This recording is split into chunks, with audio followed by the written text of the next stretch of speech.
मेरी समझ में नहीं आता कि श्रेय कौन लेना चाह रहा है। मैंने तो कहीं मेरे आप किसी भी कोई बयान आप मुझे पढ़ा दीजिए, कोई मेरा पेपर में कोई बयान पढ़ा दीजिए, कहीं पे कोई मेरा बयान दिखा दीजिए कि मैंने ये कहा हो कि हम लेकर आए हैं मेडिकल कॉलेज। जितने बड़े अपराधी थे, माफिया थे, उसका आप देख लीजिए उठा के इतिहास, उसका नाम किसके साथ जुड़ा हुआ था? समाजवादी पार्टी के साथ जुड़ा हुआ था। आपसे और उनका कुछ विवाद हुआ था, कुछ रावण दहन था खरौनी गांव में कुछ महीनों पहले, 5-6 महीने पहले शायद दुर्गा पूजा था, तो उस टाइम पे देखिए वो बहुत एक दुखद घटना थी।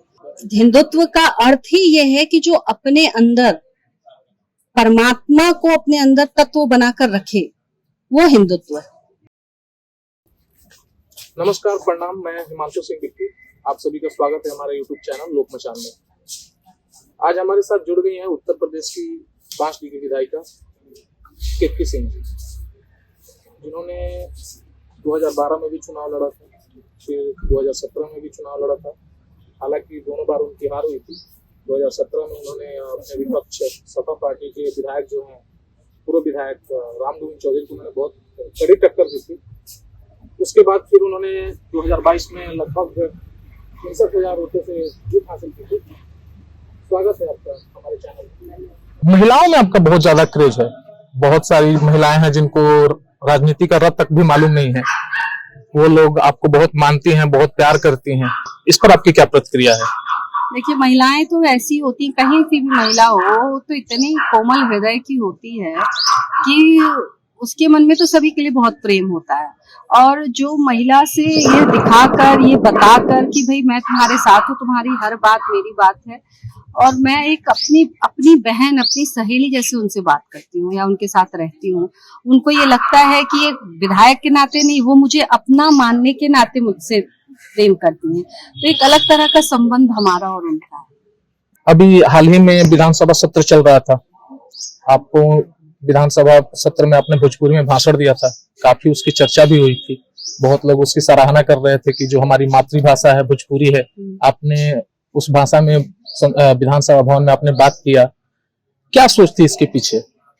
नहीं, इसमें सोचने की क्या आवश्यकता है। आप अमूमन मेरा जब मैं क्षेत्र में जाती हूँ तो आप ये देखेंगे कि मैं अपने क्षेत्र में हमेशा ही भोजपुरी में बात करती हूँ, भोजपुरी में ही भाषण देती हूँ, भोजपुरी में ही अपनी बात रखती हूँ, क्योंकि ये मेरी मातृभाषा है। हिंदी के साथ भोजपुरी भी मेरी मातृभाषा है, मुझे जन्म से ये भाषा मिली है और मुझे बहुत गर्व है कि मैं भोजपुरी बोलती हूँ। और जब भी भोजपुरी में मैं कोई कन्वर्सेशन अपने क्षेत्र के लोगों के साथ करती हूँ, जो अपने महिलाओं की बात की, बहनों की बात की, तो जब हम बहनें भोजपुरी में आपस में बात करते हैं तो एक आत्मीयता आती है, एक अपनापन आता है। वो जो अटैचमेंट है ना, वो किसी और अन्य चीज से नहीं उत्पन्न हो सकता, जो भाषा और खान पान से आ जाता है। तो इसलिए भोजपुरी बोलना मेरे लिए कोई बहुत बड़ी बात है नहीं। और विधानसभा में हमारे विधानसभा अध्यक्ष जी ने ये मौका दिया कि आप अवध में, ब्रिज में, बुंदेलखंडी में और भोजपुरी में अपनी बात रख सकते हैं। तो जब भाई मुझे अवसर मिला कि मैं अपनी मातृभाषा को कहीं पे ग्लोरीफाई कर सकूं, तो मैंने उसका पूरा फायदा उठाया और विधानसभा में अपनी बात रखी। भोजपुरी जो भाषा है, क्या आप चाहते हैं कि इसे जो भाषाओं की जो सूची है, जो 8वीं अनुसूची जिसे बोला जाता है, उसमें इसे शामिल किया जाए? बिल्कुल, हम लोग ये कई वर्षों से हमारी मांग चल रही है। और मुझे एक बात मेरा बहुत सटीक मानना रहता है, अटूट है मेरा विश्वास है कि पूरे विश्व में कहीं भी अगर 2-4 इंसान भी अगर होंगे तो वहां उस 2-4 में एक तो जरूर बलिया वाला कोई होगा या पूर्वांचल वाला कोई होगा। और वो जहां भी रहेगा वो भोजपुरी तो अपनी बोलता ही बोलता रहेगा। तो कई ऐसे देश हैं, जैसे फिजी है, आपका नेपाल है, मॉरिशस है, तो कई ऐसे देश हैं जहाँ पे भोजपुरी को बहुत अच्छी मान्यता मिली। नेपाल वगैरह में तो उसको राष्ट्रभाषा की मान्यता भी मिली है। तो हम लोग की ये मांग है कि भाई भारत देश में भी जहाँ इतनी संख्या में भोजपुरी बोलने वाले हैं, तो भोजपुरी को सम्मान मिलना चाहिए। आने वाले समय में हम लोग देख सकते हैं कि निश्चित तौर पर बहुत जल्द आप ये देख सकते हैं। ठीक है, आपका जो नाम है, आपके नाम के आगे एक टाइटल जुड़ता है, फायर ब्रांड केतकी सिंह। फायर ब्रांड का जो मतलब होता है, उसको होता है मतलब कि भड़काऊ या फिर जो लोग उत्तेजित होते हैं, उसका ये मतलब होता है। आपको मालूम होगा, जाहिर सी बात है। आपको ये जो टाइटल सुन के आपको कुछ अजीब लगता है, अच्छा लगता है? आपको कैसा लगता है, फील होता है फायर ब्रांड सुन के? क्योंकि इससे अगर निगेटिविटी इससे फैलता है एक तरह से बोले तो। ये देखिए, ये तो सोच की बात है। किसी भी चीज को आप दो पहलू से, नजरिए का खेल होता है सारा। आप किसी भी चीज को दो नजरिए से देख सकते हैं, एक अच्छी नजरिया, एक बुरा नजरिया। फायर ब्रांड कहने का अर्थ बिल्कुल, मैं तो ये मानती हूँ कि लोगों में तो ये तत्व होना चाहिए। एक गरम दल होता है, एक नरम दल होता है। मैं गरम दल की नेता हूँ। मैं मेरे सामने मुझे ये कतई इस बात का, मेरी लड़ाई ही इस विरोध में मेरी लड़ाई खड़ी हुई। मैं राजनीति में ही इस बात पे आई कि अन्याय की बात पे मैं राजनीति में आई। तो फिर ये मुझसे उम्मीद कर लेना है कि मैं किसी अन्याय पे चुप हो जाऊं या मैं फिर उस पे मक्खन और चीनी लगाकर उसको निपटाने की बात करूं, तो ये मेरे स्वभाव से बिल्कुल विपरीत है। जहां अन्याय देखती हूँ वहां मैं अपना बात, अपनी चीजें मैं बहुत मजबूती से रखती हूँ। शायद इसी वजह से लोग मुझे फायर ब्रांड कहते हैं, क्योंकि मुझसे इस बात की उम्मीद कोई नहीं रख सकता कि अगर विधायक जी को कोई बात पता है, केतकी सिंह को कोई बात पता है कि यहाँ गलत हो रहा है, तो फिर उनको नहीं मनाया जा सकता। तो मुझे इस बात पे फक्र होता है कि मैं इस तरह की हूँ, मेरी इस तरह की एक छवि है और मैं इस छवि को हमेशा मेंटेन रखूंगी। कुल मिलाकर आपको यह नाम सुनकर अच्छा लगता है? बिल्कुल, मुझे तो बहुत अच्छा लगता है। मुझे लगता है हर किसी की को अपने, मेरे अंदर देखिए, जो अभी आपने एक प्रश्न किया था महिलाओं को लेकर जी, तो मेरे अंदर भी दो रूप है। जब मैं अपनी जनता के साथ रहती हूँ, अपनी बहनों के बीच में रहती हूँ, अपने भाइयों के बीच में रहती हूँ, तो आप मुझ में एक ममत्व देखेंगे, एक ममता का भाव देखेंगे। वहाँ मेरी किसी भी बहन से पूछेंगे आप मेरे विधानसभा में, तो वो कभी आपको फायर ब्रांड केतकी सिंह नहीं कहेगी। नहीं, वो कहेगी हमारी सखी है। वो इस तत्व में खोजती है। तो जो जहाँ जैसा है मैं उसके साथ वहां वैसी। बस सिंपल बात है। आपने 2012 में भी चुनाव लड़ा, हालांकि हार हुई थी। उस टाइम आपको बीजेपी ने टिकट दिया था। 2017 में आपका टिकट कट गया था। आप निर्दलीय चुनाव लड़ी थी, फिर भी आपने बहुत अच्छा टक्कर दिया था। जो आपके विपक्ष के नेता हैं, सपा के विधायक राम गोविंद चौधरी जी, उनको आपने बहुत अच्छा टक्कर दिया था। 2 बार हार हुई थी। कहा जाता है कि हार से सीख मिलती है। आपको क्या सीख मिली?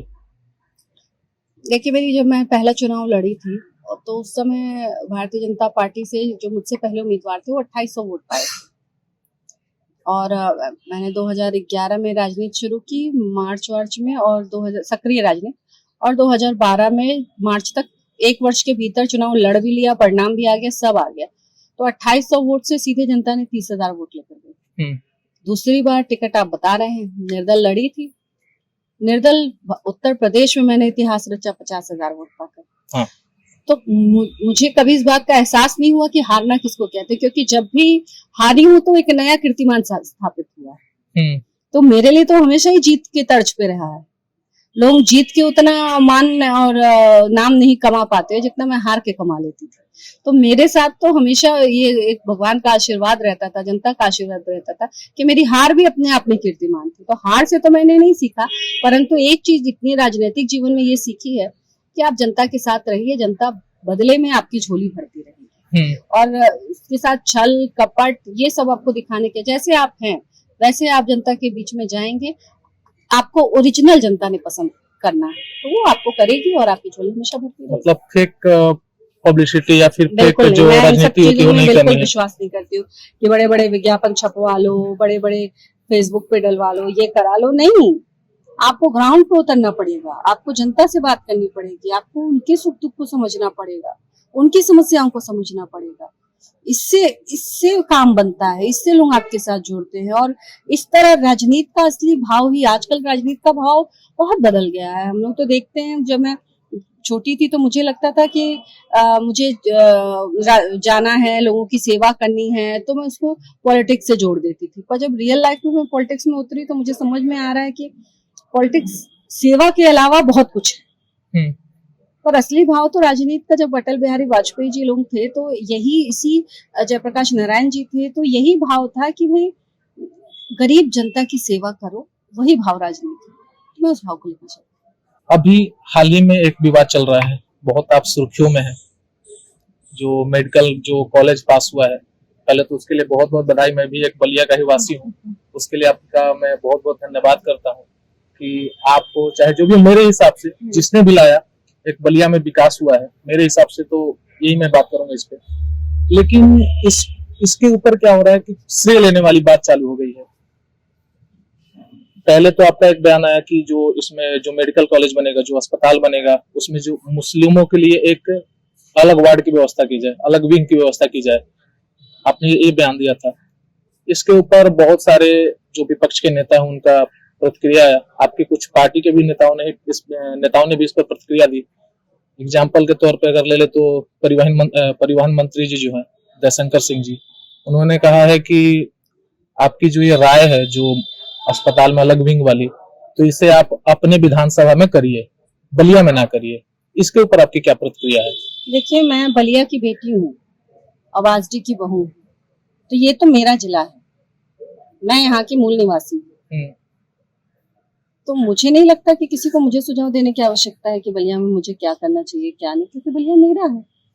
और मैं क्यों किसी और से सुनूं जो पता नहीं, पर मुझे नहीं लगता कि किसी को यह अधिकार है कि वो कम से कम बलिया की बेटी और बहू दोनों को इस तरह का कोई सुझाव दे सके। मैं इस बात को नहीं मानती। और दूसरा बात ये है कि मेडिकल कॉलेज, इतना तो ज्ञान हम सभी को होना चाहिए कि जब मेडिकल कॉलेज की हम बात करते हैं तो जिला अस्पताल जिला के 10 किलोमीटर के परिधि के अंदर ही बन सकता है।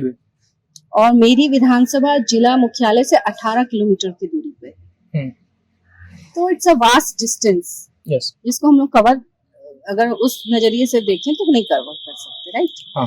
तो इतनी तो जनरल नॉलेज हम सबको होनी चाहिए कि कहाँ बन सकता है। मेरे महाराज जी ने, मेरे मुख्यमंत्री ने मेरे जिले को, जिसकी मैं बेटी हूँ, वहां मेडिकल कॉलेज दिया है। तो भाई मैं खुशी से नाचूं, गाऊं, धूम मचाऊं, तुम्हें क्या, राइट? ये श्रेय लेने वाली कहाँ से बात आ गई?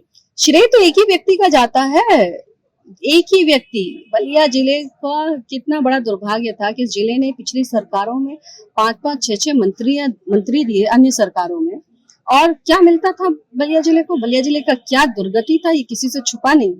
आज तो गर्व से हम लोग कह रहे हैं ना कि मेडिकल कॉलेज, तो ये किसने दिया है भाई? ये हमारे महाराज, हमारे मुख्यमंत्री जी ने दिया है। मुख्यमंत्री की ये सोच है कि इस पिछड़े जिले को भी हमको विकास की दौड़ में लेकर आना है। इसके साथ हमको अन्याय, पहले विकास किन जिलों में होता था? सैफई में होता था, आप चले जाइए रामपुर में होता था, इटावा में होता था। एक पर्टिकुलर 2-3 जिले थे जिनका विकास के नाम पे उत्तर प्रदेश का विकास माना जाता था। एक सैफई से हमको एक क्वेश्चन याद आ गया। अगर मेरा ऐसा मानना है कि अगर आप ही यहाँ के नेता हैं, चाहे और जो भी नेता है, जैसे जयशंकर सिंह जी को ले लें, और भी बहुत सारे नेता, जो सुरेंद्र सिंह जी थे बीजेपी पार्टी से, चाहे अन्य पार्टी की भी बात कर ले, जैसे अभी राजभर जी हैं जो हमारे सांसद जी हैं सलेमपुर के, जो पिछले सांसद थे ओम प्रकाश राजभर जी। तो अगर मुलायम सिंह यादव हैं या फिर अखिलेश यादव हैं, वो सैफई में विकास कर रहे हैं, अस्पताल बनवा रहे हैं, वहां की, जाहिर सी बात आप इससे वाकिफ होंगी कि वहां बहुत ही, जो वहां के गांव है, एक सिटी से कम नहीं है। अगर कोई अपने जगह का, अपने जो प्लेस है उनका, अगर उसका वो विकास कर रहे हैं, तो मेरा मानना है ऐसा कि कोई गलत नहीं कर रहा है। गलती उसकी है, मैं किसी व्यक्ति पे नहीं थोपूंगा कि वो अपने जिला, जो अपना उनका विधानसभा है, उसका वो विकास नहीं कर रहा है। विकास तो होना चाहिए। तो अगर कोई अपने जगह का विकास कर रहा है तो मेरा मानना है कि अच्छी कार्य है। आपका क्या इस पर प्रतिक्रिया है? बलिया का भी विकास होना चाहिए। तो बहुत सारे नेता गए, आपके पहले भी बहुत सारे नेता हैं। देखिए, जो आपने प्रश्न किया ना, इस प्रश्न को थोड़ा हम लोग को डिकोड करना चाहिए। प्रश्न क्या, ये प्रश्न ऐसा है कि सफाई का विकास हो रहा है तो बुरा है, कि क्या प्रश्न ये ऐसा है कि क्या सिर्फ और सिर्फ सफाई का विकास हो रहा है तो बुरा है? क्योंकि एज अ मुख्यमंत्री अगर आप शपथ लेते हैं तो आप इसकी शपथ नहीं लेते कि मैं अपने जहाँ पे मैंने जन्म लिया मैं उसी का विकास करूंगा, बाकी दुनिया जाए तेल बेचने, ऑब्वियसली, है ना? हम मुख्यमंत्री का जब शपथ लेते हैं तो हम ये लेते हैं, या प्रधानमंत्री या XYZ किसी का भी शपथ लेते हैं, तो हम इसलिए लेते हैं कि भाई मैं एक नजरिए से सबको देखूंगा।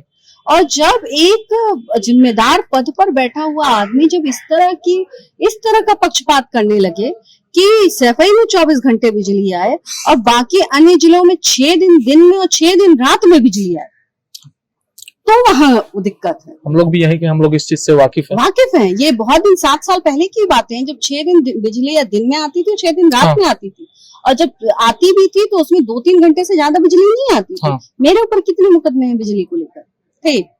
तो दिक्कत यहाँ है, आप सफाई का विकास करो, इसमें दिक्कत नहीं है। हम भी काशी का विकास कर रहे हैं, गोरखपुर का विकास कर रहे हैं, हम प्रयागराज का विकास कर रहे हैं, हम संभल का विकास कर रहे हैं, हम अयोध्या का विकास कर रहे हैं, हम काशी मथुरा का विकास कर रहे हैं, तो हम भी कर रहे हैं। पर हम सबको साथ में, अगर आज कहीं पे कुछ ज्यादा काम हो रहा है तो बलिया जो बिहार से सटा जिला है उसको भी मेडिकल कॉलेज, मेरी विधानसभा की बात करूं मैं तो 80 करोड़ से ज्यादा का मैं तटबंध बनाने जा रही हूँ। मैंने कई करोड़ की मैंने यहाँ पे पीडब्ल्यूडी की सड़कें बनवा दी हैं। मैंने अपने स्वास्थ्य विभाग को कहां से कहां हम लोग लेकर चले गए हैं। तो ऐसा नहीं कि हमारे जिले को छोड़ दिया गया ना। तो ये जो दो दृष्टि होती थी उसकी आपत्ति है, अदरवाइज कोई आपत्ति नहीं। वही आप करें विकास जहाँ करना। जो ग्रामीण इलाका है, इसमें बिजली में अगर मैं बात करूंगा तो बिजली के क्षेत्र में तो बहुत अच्छा सुधार हुआ है, अच्छा आता है। लगभग बात करें तो लगभग 18 से 20 घंटा तो लाइट रहता ही रहता है। लेकिन जो स्वास्थ्य केंद्र है, जैसे हर गांव में भी स्वास्थ्य केंद्र होते हैं, उनकी जर्जर एकदम जो उनकी हालत एकदम जर्जर हो गई है, टूटे पड़े हुए हैं। अभी अगर मान के चले जो बलिया अस्पताल है, उसमें भी इतनी व्यवस्था नहीं है कि अगर कोई व्यक्ति है वो सीरियस है तो उसमें उसकी इलाज हो पाए। उसे ये सब चीजों के लिए समाधान के लिए तो मेडिकल कॉलेज लेकर आया जा रहा है। इसी चीज के लिए तो महाराज जी ने बनाया है, और ये बन गया होता बहुत पहले ही। परंतु जमीन के विवाद, चूंकि मैंने बताया कि एक इसका पैरामीटर है, उसके तहत ही बन सकता है।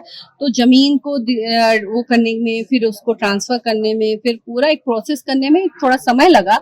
अदरवाइज मेडिकल कॉलेज यहाँ बहुत पहले बन गया होता। और अब तो मैं बहुत बधाई देना चाहूंगी अपने मुख्यमंत्री जी को कि हर जिले में मेडिकल कॉलेज बन रहा है, जिससे क्या होगा कि डॉक्टरों की भी संख्या, आपने सीटें देखी होंगी नीट में, एमबीबीएस में कई 100 सीटों की बढ़ोतरी की है महाराज जी ने। तो हर सीटों में जब हम एमबीबीएस में सीटों की बढ़ोतरी करेंगे प्राइवेट और सरकारी अस्पतालों में, स्कूलों में, तो हमारे डॉक्टर्स की संख्या ज्यादा होगी।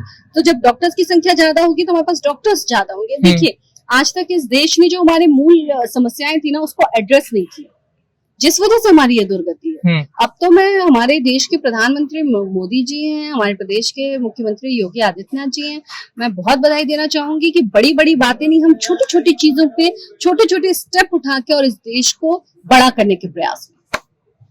जो ये फिर से मैं वहां जाऊंगा मेडिकल कॉलेज पे ही, ये जो श्रेय लेने वाली बात आई थी, आप दोनों लोग एक ही पार्टी से हैं। कार्यकर्ताओं में होता क्या है ना कि जो आपके कार्यकर्ता हैं, आपके हैं जो परिवहन मंत्री जी, उनके जो कार्यकर्ता हैं, ये लोग बढ़ जाते हैं सोशल मीडिया पे। उनके जो कार्यकर्ता होंगे आपके बारे में 2 बात लिखेंगे, आपके जो कार्यकर्ता हैं उनके बारे में 2 बात लिखेंगे। कहीं ना कहीं 2 गुट बन गया। आपको लगता है इससे बीजेपी की क्षति होगी? मेरी समझ में नहीं आता कि श्रेय कौन लेना चाह रहा है। मैंने तो कहीं, मेरे आप किसी भी कोई बयान आप मुझे बढ़ा दीजिए, कोई मेरा पेपर में कोई बयान पढ़ा दीजिए, कहीं पे कोई मेरा बयान दिखा दीजिए कि मैंने ये कहा हो कि हम लेकर आए हैं मेडिकल कॉलेज। मैंने तो कभी ऐसा कुछ कहा ही नहीं। मैं तो शुरू से ही कह रही हूँ कि मेरे महाराज जी ने दिया, मेरे मुख्यमंत्री जी ने दिया मेडिकल कॉलेज, और उनको देने के लिए विवश मेरी बलिया जिले की जनता ने किया, पूरी जनता ने किया। और उसी सौभाग्य से उसी जनता में मैं एक हूँ, उसी जनता में तो मैं भी तो एक हूँ। और अगर मैं एक हूँ और मैं अपने महाराज जी के साथ उस विधानसभा में उनका एक अंग हूँ, और अगर उन्होंने ये कह दिया कि जनता होने के नाते कि भाई सबका नाम तो ले नहीं सकते, तो उन्होंने एक नाम ले दिया कि भाई केतकी सिंह के कहने पे, तो ये तो उनका बड़प्पन है कि उन्होंने बासडी का नाम पूरे उत्तर प्रदेश की विधानसभा में लिया, बलिया का नाम पूरे उत्तर प्रदेश की विधानसभा में लिया। हमारे लिए सौभाग्य की बात है। कौन श्रेय ले रहा है? मैंने अभी आपके पॉडकास्ट में भी मैंने नहीं कहा कि मैं लेकर आई हूँ, मैंने तो कभी नहीं कहा। पर ये जो लड़ाई शुरू हुई है बेवजह की बात है। मैं तो कहती हूँ कि चर्चा इस बात की होनी चाहिए कि जो दुष्ट इस जिले में 20-20 साल राज किए वो क्यों नहीं लेकर आए, उनसे हमारी लड़ाई है। ये हमारी लड़ाई ही नहीं है। हमारे भाई भारतीय जनता पार्टी की सरकार हमारे महाराज जी ने दिया है, और भारतीय जनता पार्टी के कार्यकर्ता गदगद होकर पूरे जिले में घूम रहे हैं, झूम रहे हैं, नाच रहे हैं, गा रहे हैं। अगला क्वेश्चन है आपके समर्थकों से ही रिलेटेड। देखिए, आलोचक जो होते हैं वो हर कोई के होते हैं, हमारे भी होंगे, आपके भी होंगे, जो आपके विपक्ष के नेता होंगे उनके भी होंगे आलोचक। क्योंकि जाहिर सी बात है, कोई अगर एक व्यक्ति है तो उसका अगर व्यक्तित्व है जो उसका अगर किसी से नहीं मेल खा रहा, तो जाहिर सी बात है वो उसका आलोचक बन जाता है।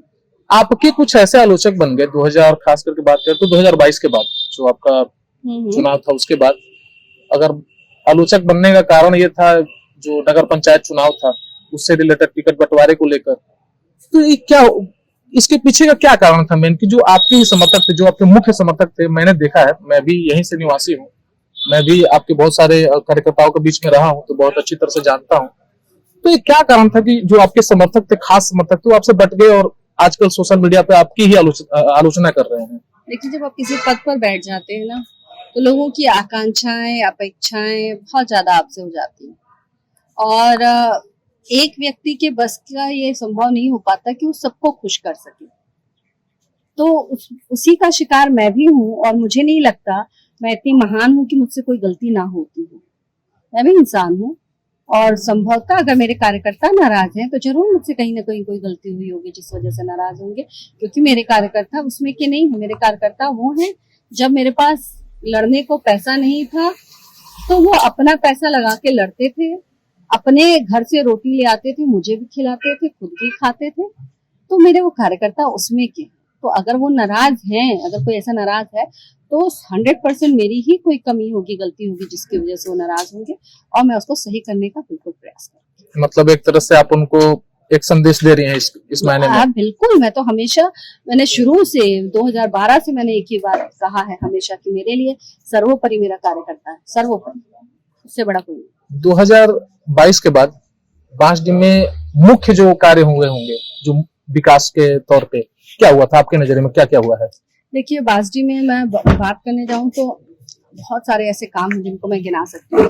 अभी चलिए रिसेंटली से शुरू करती हूँ। अभी मुझे लगता है 10-15 दिन पहले मैंने एक सड़क का उद्घाटन यहाँ पे किया है। बांसडीह से पर्वतपुर को जो सड़क जा रही है, आपको जान के आश्चर्य होगा 30 वर्षों से उस सड़क को छोड़ दिया गया था और उसका पैसा उठा लिया जाता था उसके नाम पर और सड़क का निर्माण नहीं होता था। तो ये कौन करता था आखिर? ऐसा कैसे जो पूर्ववर्ती हमारी सरकारें थी उनके लोग करते थे, हमारे जो भी विधायक रहे होंगे उन्होंने इस पे हाथ पांव दिया होगा, मतलब आशीर्वाद दिया होगा। ऑब्वियस है, मैं किसी का नाम नहीं लेना चाहती हूँ। उसके बाद कई ऐसी हमारी सड़कें हैं, बांसडीह से लेकर और गौरी शाहपुर तक की एक हमारी सड़क है, सेम कंडीशन, उसको भी हमको लगता है 15-20 साल पहले वो बनी थी, उसके बाद मैंने ही उसको बनाया है। फिर आप ये चले जाइए हल्दी मोड़ से लेकर और डुमरिया तक। मैं बताऊं, जब मैं विधायक बनकर वहां जाती थी मुझे कुछ समय लगा उस सड़क को बनवाने में, क्योंकि सारी ही सड़कों का हाल ये था। तो मैं जाती थी तो मैं धन्यवाद देती थी डुमरिया गांव के लोगों को कि आप मुझे गांव में आने दे रहे हैं, मुझे मार के भगा नहीं रहे हैं। इतनी खराब वो सड़क थी और मुझे इतनी शर्म आती थी एज अ विधायक उस डुमरिया गांव में जाने, पर उसको मैंने बनाया। मुझे बहुत गर्व है। बहुत ऐसी कई सड़कें हैं जिनका मुझे लगता है कि कुछ नहीं होगा तो 50 करोड़ से ज्यादा की सड़क का तो हमने सिर्फ नवीनीकरण कराया है, चौड़ीकरण कराया है। हड़िया से हमारी एक सड़क जाती थी, बहुत दुर्गति थी उस सड़क की, उस सड़क को हमने ठीक कराया। हाँ, बहुत ही खराब सड़क थी। मतलब मैं बता ही रही हूँ आपको कि 50 करोड़ का नवीनीकरण, 80 करोड़ का 60 करोड़ का हमारा चौड़ीकरण और उसके बाद विशेष मरम्मत, ऐसे करके हमने सड़कों का एक जाल बिछाने का मेरा प्रयास है, वो करूँ। दूसरी समस्या जो मेरी मुद्दे में भी थी, चुनावी मुद्दे में भी थी, कि भाई मेरे क्षेत्र के जो गांव डूब जाया करते हैं बाढ़ में, उनको बचाने का मेरा प्रयास। तो आज बताते हुए मुझे बहुत गौरव होता है कि 60-70 करोड़ का तटबंध और ठोकर बनाने में हम कामयाब हुए हैं। आप सोचिए, मैं आपके दर्शकों से कहना चाहूंगी कि क्या विडंबना है कि इतने बड़े बड़े मंत्री इस क्षेत्र में रहे और गांव डूब जाया करते थे। उनको बचाने की कोई, क्या होता था जैसे गिद्ध लाशों का इंतजार करते हैं ना, उस तरह ये इंतजार करते थे मौसम का, कि मौसम आए और हम ये टेम्पररी व्यवस्था, वो बांस बल्ली फेंक के और पैसा निकलवा लें और फिर खाएं, फिर अगले साल का इंतजार करें। तो वो लाश जैसे इंतजार करते हैं। खासतौर पर एक उस पर राजनीति की जाए। राजनीति तो नहीं, वो कमाने का तरीका था। हमारी सरकार में हम मजबूत होकर बना रहे हैं, मतलब स्थायी उसकी हम समस्या का निवारण कर रहे हैं। ऐसा नहीं कि आज खाए और फिर कल देखेंगे, फिर कल खाएंगे, वाला नहीं है।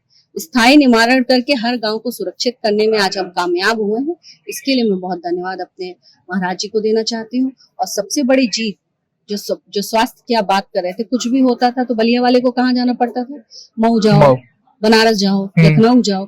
आज सबसे बड़ी जीत अगर बलिया वालों के लिए है तो ये है कि कोई भी अब मेडिकल कॉलेज बन जाएगा तो कोई भी समस्या हम अपने जिले में हल करा देंगे। एक निर्धारित समय की बात की जाए तो अनुमानन अगर टेंटेटिव डेट कोई अगर ले तो कब तक ये बन सकता है? भाई हम लोग का तो बस चले, हम लोग तो इतने खुश हैं, हमारा तो बस चले तो साल भर के अंदर बनवाते। परंतु सब सही बात है, सबका एक तरीका होता है काम करने का, बनाने का, करने का। तो हम लोग तो इस बात को बहुत ही मजबूती से कहेंगे कि हमारे चुनाव से पहले तक ये बन जाए। तो एक जनता को 5 साल का जो उन्होंने आशीर्वाद दिया उसके बदले छोटी सी एक भेंट हम लोग भी दे पाए। पर प्रयास यही रहेगा कि इस साल के अंतिम तक, मतलब हमारे चुनाव के अंतिम तक ये बन जाए। कहीं कहीं ये चुनाव का मेन आपका मुद्दा तो नहीं ना है आने वाले समय का 2027 तो का? भाई देखिए, राजनीति करने आए हैं ना, राजनीति भी तो साथ में करनी है। क्योंकि- मैंने कहा ना, मेरा दोहरा फेस है ही नहीं, मैं जो हूँ वो हूँ। ये राजनीति भी हमको साथ में करनी है, तो अगर जनता ने मुझे कुछ दिया है तो उसके बदले मुझे भी कुछ उसको देना है। तो मैं 5 साल बाद जब अपनी जनता के पास जाऊं तो मेरे पास भी तो काम होने चाहिए ना, कि मैं दिखाऊं।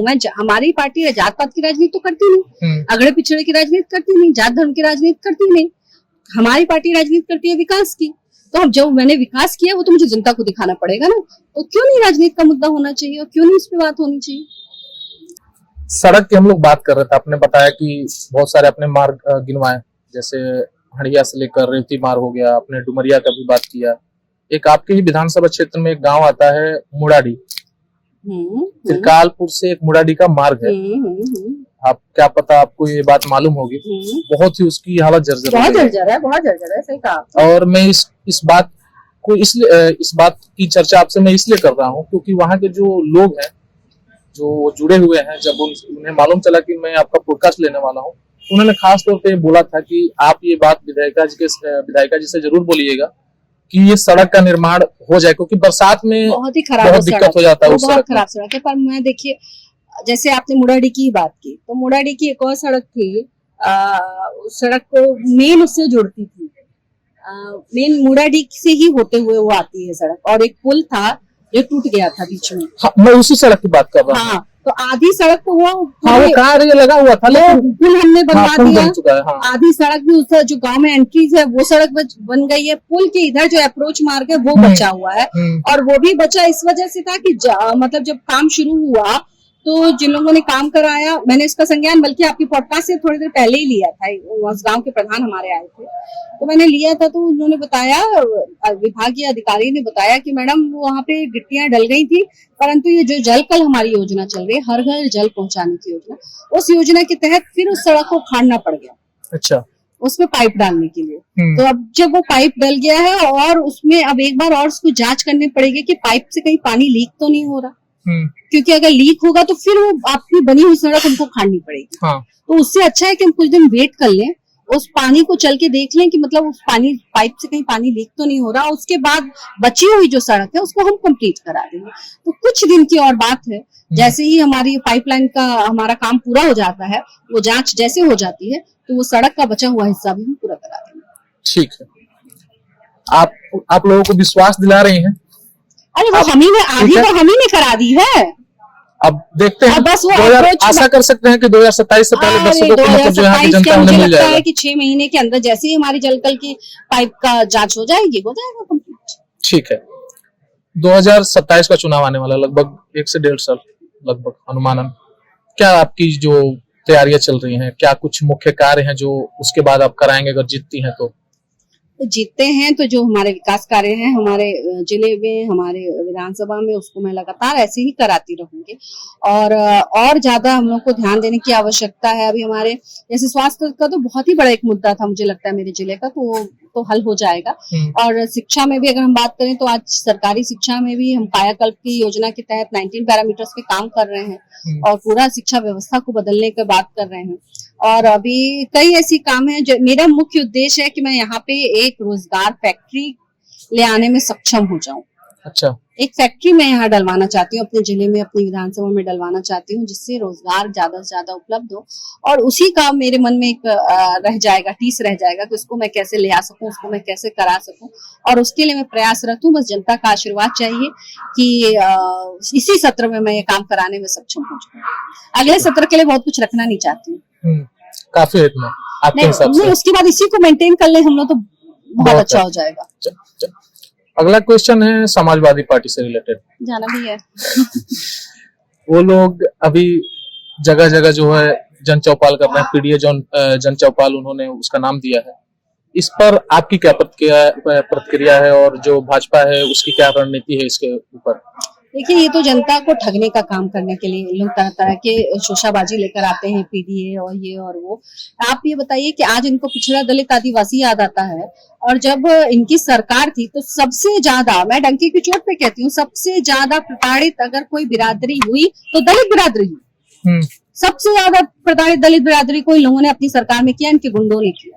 इनकी सरकार में पिछड़ों के घर से गाय भैंस मोटरें खुल के लेके चले जाते थे और थाने पर जिसकी चोरी होती थी उसी को मारा जाता था, उसी पे मुकदमा दर्ज कराया जाता था। पर इनके गुंडों को गुंडे खुलेआम खुले तरीके से घर के अंदर घुस के बहन बेटियों पे हाथ लगाते थे, लोगों को सरेआम गोली मारा करते थे। उस समय पिछड़े दलित आदिवासी की बात नहीं होती थी, आज पिछड़ा दलित आदिवासी इनको याद आता है। तो ये दोहरा मापदंड मानचित्र कैसे चलेगा भाई? इनके ही समाजवादी पार्टी के जो कार्यकर्ता हैं, अभी आपने देखा होगा कि अयोध्या में आपने देखा होगा कि एक दलित लड़की का बलात्कार करने वाले में अगर किसी का नाम आया तो समाजवादी पार्टी के गुंडे का नाम आया। जितने बड़े अपराधी थे, माफिया थे, उसका आप देख लीजिए उठा के इतिहास, उसका नाम किसके साथ जुड़ा हुआ था? समाजवादी पार्टी के नाम साथ जुड़ा हुआ। वो तो महाराज जी इस प्रदेश में आए तो उन्होंने इनका सफाया किया और आज हमारा प्रदेश सुरक्षित प्रदेश के नाम से जाना जाता है। नहीं तो क्या सुरक्षा हो सकती थी? तो क्या ये किसको इतना प्रताड़ित करते थे? कौन प्रताड़ित होता था? ये जो पीडीए के नाम ले रहे हैं ना, ये इनको ही प्रताड़ित करते थे। ये तो वोट बैंक की नजर से देखते हैं, वोट बैंक है इनका, ले लो किसी तरह। इनके लिए सिर्फ एक वोटर है महत्वपूर्ण, वो है अल्पसंख्यक, जिसको एक खुश रखना चाहते हैं, उसके लिए जी जान दे सकते हैं, बस दैट्स इट। बाकी इनको किसी से कोई मतलब नहीं। आपके एक प्रतिद्वंदी है आने वाले विधानसभा में, शायद वो चुनाव भी लड़े, तैयारी बहुत जोर शोरों से कर रहे हैं। पीडीए के वो भी जन चौपालों में जुड़े हुए हैं, नीरज सिंह गुड्डू सहकार चेयरमैन। आपको लगता है कि आने वाली जो विधानसभा चुनाव है वो आपके मुख्य प्रतिद्वंदी होंगे? देखिए, मुझे नहीं पता कि सामने कौन प्रतिद्वंदी आएगा कौन नहीं, मैं इसमें पढ़ने भी नहीं जाती हूँ, क्योंकि मुझे लगता है कि आप जिनका भी नाम ले सकते हैं, जिन लोगों का भी नाम ले सकते हैं, वो किसी न किसी तरह मेरे सामने चुनाव लड़ चुके हैं। जिनका भी आप XYZ नाम ले लें, जिनको भी लगता हो, तो लड़ चुके हैं। और मेरे साथ जनता का प्रेम कितना है और उनके साथ कितना है, ये तो आंकड़ों में परिणामों में सामने दिखता है, कोई भी हो। तो मैं उसमें पढ़ने नहीं जाती। मेरी लड़ाई स्वयं अपने आप से, कि मैं कैसे और बेहतर कर सकूं और कैसे अच्छा कर सकूं, उसकी लड़ाई लड़ रही हूँ। मेरे क्षेत्र के लोगों के साथ कोई गलत ना करे, मेरे क्षेत्र के लोग सही रहे, मेरे क्षेत्र का विकास होता रहे, मेरे बलिया जिले का विकास होता रहे, बलिया जिले के लोग भी सीना तान के कहीं खड़ा होकर कह सके कि मैं बलिया से आता हूँ। हमारा एक स्वर्णिम इतिहास रहा है। मंगल पांडे समेत, चित्तू पांडे समेत भारत में सबसे पहला आजादी किसी ने पाई तो बलिया जिले ने पाई। वो स्वर्णिम इतिहास हमारे स्वर्गीय चंद्रशेखर जी देश के प्रधानमंत्री वो रह चुके हैं। तो इतना स्वर्णिम जहाँ का इतिहास है, वो इतना पीछे क्यों है? उसको हमको विकास करना है। वो कंपटीशन है, कौन आता है कौन जाता है उससे क्या फर्क पड़ता है भाई? ये तो लोकतंत्र है, जिसको आना है आए, जिसको लड़ना है लड़े। एक अफवाह हो रहा था आपके 2022 चुनाव में कि नीरज सिंह गुड्डू ने जो उनको टिकट नहीं दी थी सपा ने, तो राम गोविंद के विरोध में, आई डोंट नो यह अफवाह था या सच था, तो उन्होंने आपका सपोर्ट किया था। क्या बात सच है या अफवाह है? मैं तो पर्टिकुलर किसी का बता नहीं सकती हूँ कि किन्होंने दिया था किन्होंने नहीं दिया था। अगर उन्होंने दिया था तो उनको बहुत बहुत स्वागत, उनका बहुत बहुत धन्यवाद, मैं उनकी आभारी रहूंगी। और अगर नहीं दिया था तो फिर कहती हूँ कि अगले चुनाव में दे दें, अपने ये पूरा कर लें, अगले चुनाव में मेरे साथ रहें। लेकिन वो तो खुद ही कैंडिडेट है। तो कैंडिडेट तो फिर मेरा कैसे मदद किए होंगे? वही तो मैं आपसे जानने की कोशिश कर रहा हूँ कि अफवाह है या सच है। तो ये तो दोनों चीज नहीं हो सकती ना। अगर वो कैंडिडेट थे तो अपने आप को फ्यूचर में विधायक देख रहे हैं, तो वो नया विधायक क्यों खड़ा करने जाएंगे, राइट? और अगर उन्होंने ऐसा किया है, शायद खुन्नस हो, उनको टिकट नहीं मिली सपा से, तो वो तो ठीक है, तो अभी भी हो जाएगा ना। कभी भी वो जो लड़ा था वो तो अभी भी मांग रहा है। वो तो बात टिकट मिलेगा किसी में? भाई उनका आंतरिक मामला है। अपने सर पे कम मुसीबत है कि हम दूसरे को देखने जाएं कि उनको मिलेगा कि नहीं मिलेगा। भैया अगर उन्होंने किया मेरी मदद तो बहुत बहुत दोनों हाथ जोड़ के धन्यवाद। नहीं किया तो आने वाले चुनाव में अपना करके ये दुख पूरा कर लेंगे कि मैं नहीं मदद कर पाया या नहीं किसी ने मेरी मदद की। तो स्वागत है, मेरे तो दरवाजे खुले हैं। मैं तो छोटी बहन छोटी बहू जो भी मान ले सब क्षेत्र की हूँ। मुझे तो जो करेगा उसको आशीर्वाद मिलेगा प्रभु का, मेरा तो अधिकार है। मैं तो यही कहना चाहूंगी। बाकी सब पार्टियों का आंतरिक मामला है, जिसको जो समझ में आएगा उसको लड़ाएगा। कुछ आपसे और उनका कुछ विवाद हुआ था, कुछ रावण दहन था खरौनी गांव में कुछ महीनों पहले, 5-6 महीने पहले शायद दुर्गा पूजा था, तो उस टाइम पे देखिए वो बहुत एक दुखद घटना थी और मेरा कोई विवाद नहीं था। वो गांव में वो मुख्य अतिथि वो शायद बनकर गए थे, जो मुझे संज्ञान में है। और गांव में एक तरह का विवाद, राजा गांव खरौनी अपने आप में एक ऐतिहासिक गांव है और गांव बहुत सेंसिटिव है और उसको बहुत संभाल के लेकर चलने की जरूरत पड़ती है। उस गांव में राजनीति करने की जरूरत नहीं है, उसको संभाल के प्यार से उस गांव को रखने की जरूरत पड़ती है। और इस बार मुझे भी ये संज्ञान में आया था कि रावण दहन में बहुत बड़ा वहां विवाद हो गया और विवाद हो गया, कई लोग उसमें फंसे, नाहक फंसे। और सिर्फ इस बात के लिए मतलब इतना बड़ा विवाद हुआ और कितने लड़कों का जीवन बर्बाद हुआ। बहुत तकलीफ की बात है कि इस तरह की हरकत हुई वहां पे। और मुझे लगता है कि जिन लोगों को उनके सामने हुआ उन लोगों को थोड़ा सा इसका लेना चाहिए अपने ऊपर और कैरी कटा के मार के गोल मारने वाली बात नहीं करनी चाहिए कि हम तो थे ही नहीं, हम तो ये थे ही नहीं, हमने तो ये किया ही नहीं। ये बात नहीं। जब मैं नेता बनकर गई हूँ कहीं पे, अगर एज अ विधायक मैं कहीं हूँ तो मेरी रिस्पॉन्सिबिलिटी है, वो मुझे लेनी पड़ेगी, मुझे वो ओन करना पड़ेगा, है ना। मैं सिर्फ माला पहनने के लिए नहीं हूँ, मैं गई हूँ माला पहनने के लिए नहीं। अगर वहां कुछ होता है, ऑन द स्पॉट कुछ होता है, तो उस सिचुएशन को हैंडल करना वो मेरी, और अगर मैं वो नहीं कर पाती हूँ तो मैं फेलियर हूँ। Right. तो ये रिस्पॉन्सिबिलिटी अगर आप नहीं ले सकते हैं तो आपको कहीं जाना नहीं चाहिए। भाई हम लोग तो बच के निकल गए, फंसा कौन? उस गांव के दो पक्ष फंस गए, दोनों पक्ष के कई लड़के फंस गए, उनका जीवन बर्बाद हो गया। हम तो बच के निकल लिए। ये कौन सी राजनीति होती है भाई? हम माला पहनने के लिए हैं, हम रिस्पॉन्सिबिलिटी उठाने के लिए नहीं है। ये तो गलत बात है। उन्होंने सीधा सीधा इसकी जो जिम्मेदारी है आपको सीधे इसका आरोपी ठहरा दिया, तो कि आपका नाम लेकर उन्होंने सीधे प्रेस कॉन्फ्रेंस में आपका नाम लिया था उन्होंने। देखिए, यही तो सोच का अंतर है ना, यही सोच का अंतर है। मैं कभी किसी को दोष नहीं देती, जबकि अगर मैं कहूँ तो खुल के अगर मैं कहूँ तो वो थे वहां पे, तो क्या उनका दोष नहीं बनता? मैं तो थी नहीं तो आप मुझे दोषी बना रहे हो। मैं तो थी ही नहीं तो मैं दोषी हूँ। आप वहां थे, माला पहन रहे थे, आप दोषी नहीं हो।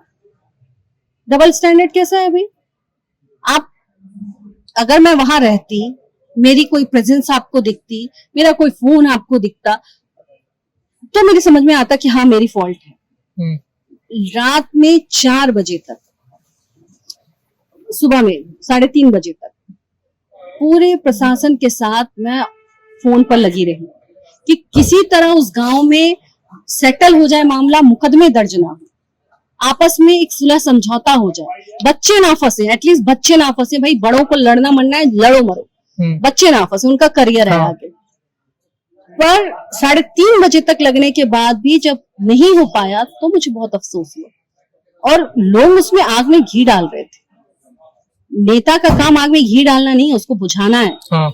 3:30 बजे तक मैं लगी रही, मेरे एसडीएम लगे रहे, मेरे सीओ लगे रहे, तहसील के सब लोग इस बात को लगे रहे कि भाई सुलह हो जाए। नहीं हो पाया, दुर्भाग्यवश नहीं हो पाया, लोगों की समझ नहीं आई थी।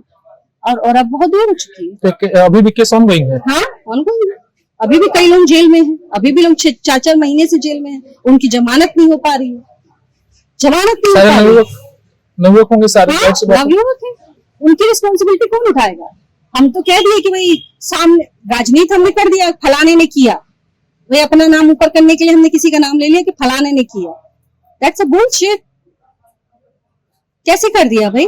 आप वहां थे, कोई भी जो भी वहां था बड़ा नेता, मैं उसको कह रहा हूँ, कहीं भी इस तरह के कार्यक्रमों में मैं कहना चाहती हूँ, अगर आप जा रहे हैं तो प्लीज आप उसकी रिस्पॉन्सिबिलिटी ओन कीजिए। माला पहनने के लिए नहीं नेता होता है, कांटे भी उसी के सर पे आते हैं, तो वो कीजिए।